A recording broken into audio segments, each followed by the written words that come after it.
Hey guys, I had several ask about remembering how to print bubble sheets because it's been a while. So I wanted to do this screencast for you real quickly. I'm in Unify. I'm going to type in a test with the number. You can type in the number or the test name. You may have to unclick this right here because it only shows tests that are open right now, which I think most all of your SLOs should be open. When you get your test up, you should see a kind of bluish green box over here that says select. Click on it, go to release online, then your box comes up that lets you choose your class.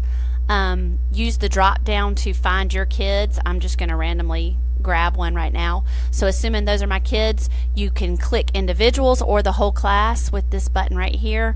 That clicks the whole group. Once you do that, you click pre-slugged sheets. That opened at the bottom of your screen